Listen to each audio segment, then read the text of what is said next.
नमस्कार। एक बार फिर से मैं आप सभी के सामने उपस्थित हूँ बेहद महत्वपूर्ण टॉपिक के साथ। आज हम बात करने वाले हैं 21वें आसियान शिखर सम्मेलन की, जिसमें हाल ही में प्रधानमंत्री नरेंद्र मोदी जी ने हिस्सा लिया। यहाँ पर बहुत ही महत्वपूर्ण समझौते जो हैं उन पर बात की गई। साथ ही साथ यहाँ पे ये कहा गया है कि जो आसियान देश हैं इनको क्या करना है, एक साथ मिल करके वर्ल्ड पावर बननी है, एक साथ मिल करके पूरे वर्ल्ड को डोमिनेट करना है और बहुत सारी नीतियों पर कार्य करना है। साथ ही साथ यहाँ पर भारत की एक्ट ईस्ट पॉलिसी के 10 वर्ष पूरे हो चुके हैं, जिसको डिप्लोमेसी में एक बहुत ही महत्वपूर्ण बात मानी जा रही है। तो चलिए इसी के बारे में डिटेल एनालिसिस कर लेते हैं। मेरा नाम है प्राची मिश्रा और संस्कृति आईएएस के इस प्लेटफॉर्म पर आप सभी का स्वागत है। लेकिन आज कोई सूचना नहीं है, जैसे कि जनरली रहती है। आज आपको कोई सूचना नहीं मिलने वाली है, जस्ट न्यूज है हमारे सामने।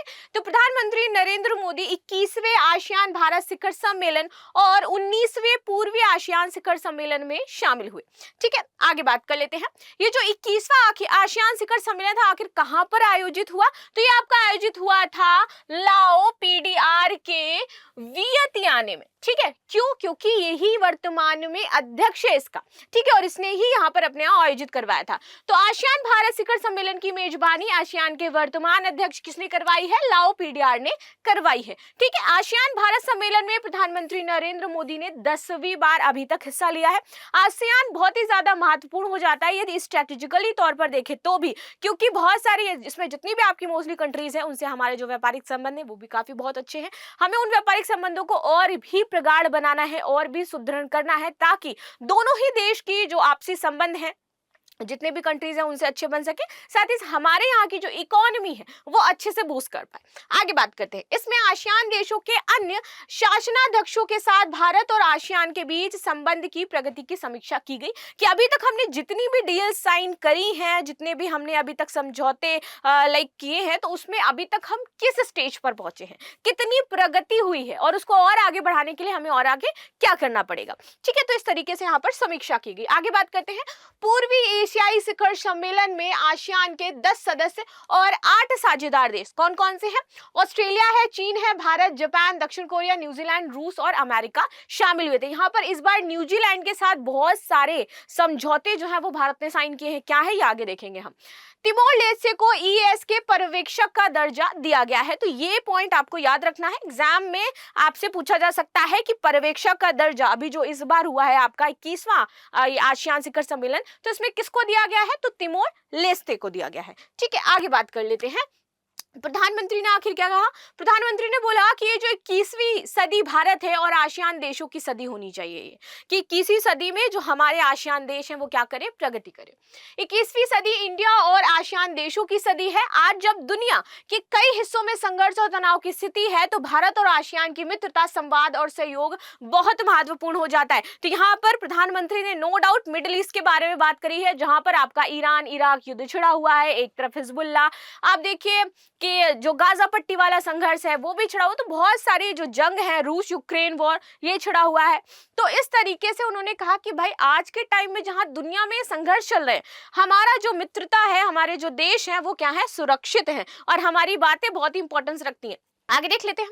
अमेरिका के विदेश मंत्री से यहाँ पर मुलाकात हुई। कौन है विदेश मंत्री? हैं एंटनी ब्लिंकन। ठीक है, इन्होंने यहाँ पर जब मोदी जी से मिले, तो आप सभी जानते हो कि अमेरिका में मिल्टन तूफान आया हाल ही में। ठीक है, काफी लोगों की इसमें जान गई है, तो उसके बारे में बातचीत की गई। जापान और न्यूजीलैंड के साथ द्विपक्षीय बातचीत की गई और यही था कि न्यूजीलैंड के साथ बहुत सारे समझौते यहाँ पर साइन हुए। जापान के प्रधानमंत्री इशिबा के साथ द्विपक्षीय बातचीत की गई, जिसमें दोनों देशों ने सेमीकंडक्टर बुनियादी ढांचे, कनेक्टिविटी, रक्षा और अन्य क्षेत्रों में सहयोग बढ़ाने पर चर्चा करी है। और सेमीकंडक्टर में हम क्या बनना चाहते हैं? सेल्फ डिपेंडेंट बनना चाहते हैं। भारत चाहता है कि सेमीकंडक्टर का हम खुद उत्पादन करें और उसको निर्यात भी करें, तो इसीलिए सरकार नीति भी लेकर के आ रही है इसको लेकर के। न्यूजीलैंड के प्रधानमंत्री क्रिस्टोफर लक्सन के साथ द्विपक्षीय बातचीत की गई और यहाँ पर मोदी जी ने क्रिस्टोफर लक्सन को भारत आने का न्योता भी दिया है। मीटिंग के दौरान दोनों देशों के बीच में व्यापार, निवेश, डिफेंस, डेयरी, स्पेस और टूरिज्म जैसे मुद्दों पर चर्चा की गई है। ठीक है, आगे आ जाते हैं। म्यांमार के मुद्दे पर चर्चा हुई। म्यांमार इस टाइम आपसी संघर्ष से जूझ रहा है। म्यांमार के अंदर आंतरिक संघर्ष चल रहा है और इसको हवा कौन दे रहा है? चाइना दे रहा है, क्योंकि चाइना ने हाल ही में म्यांमार को अब जो हथियार हैं वो प्रोवाइड कराए हैं।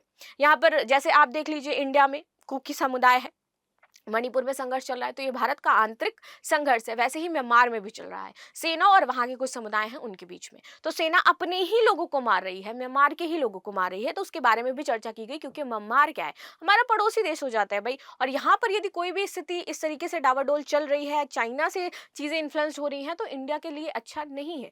ठीक, तो इसी पर यहाँ पर चर्चा की गई। तो ईस्ट एशिया शिखर सम्मेलन में म्यांमार में लंबे समय से चल रहे गृह युद्ध पर बातचीत की गई। फरवरी 2021 में म्यांमार की सेना ने आंग सान सू की सरकार का तख्ता पलट कर दिया था, तब से वहां पर सेना का शासन है। इसके बाद म्यांमार में करीब 6000 लोग मर गए हैं अभी तक, और 3 लाख से अधिक लोग जो हैं वो म्यांमार छोड़ करके जा चुके हैं। मोदी सरकार की एक्ट ईस्ट पॉलिसी के 10 वर्ष पूरे हो गए, इसी की हम बात कर रहे थे। तो इसके हो गए हैं भाई 10 साल पूरे। भारत की डिप्लोमेसी का ये बहुत ही अहम हिस्सा हो जाता है। इसका मकसद क्या है कि जो दक्षिण पूर्व एशियाई देश हैं, इनके साथ संबंधों को हमें क्या करना है, मजबूत करना है। पीएम मोदी ने वर्ष 2014 में इंडिया आसियान समिट की घोषणा करी थी, और इस पॉलिसी का पहला नाम जो इन्होंने रखा था वो लुक ईस्ट पॉलिसी रखा था। ठीक है, पूर्व प्रधानमंत्री नरसिम्हा राव ने वर्ष 1992 में इसको शुरू किया था, और 2014 में इसका नाम चेंज करके एक्ट ईस्ट पॉलिसी रख दिया गया था। आसियान देशों की बात कर लेते हैं कौन कौन से हैं। तो यहाँ पर म्यांमार हो जाता है, थाईलैंड है, मलेशिया है, सिंगापुर है, इंडोनेशिया है, इधर है Brunei, Philippines, Cambodia, Vietnam and the Laos. ये हैं आपके सारे के सारे आसियान देश, जो आपको यहाँ पर मैप में बहुत अच्छे से दिखाई दे रहे होंगे। ठीक है, आगे आ जाते हैं। अब आसियान क्या है तो देख लेते हैं। इसमें दक्षिण पूर्व एशियाई देशों का एक क्षेत्रीय संगठन हो जाता है। जैसे ये संगठन क्यों बनाए जाते हैं, क्योंकि उन क्षेत्र का क्या हो सके, विकास हो सके आपसी क्षेत्रों में, लाइक आपसी जो सहजता है, समझ है, या फिर व्यापार क्षेत्र है, डीलिंग की यदि बात की जाए, या फिर आप देखिए कि रक्षा क्षेत्र है, उनमें हम जो आपसी संबंधों को बढ़ावा दे सके, शिक्षा के क्षेत्र में बढ़ावा दे सके, क्योंकि हर एक देश क्या चाहता है, उसकी इकोनॉमी बिल्ड करी जाए।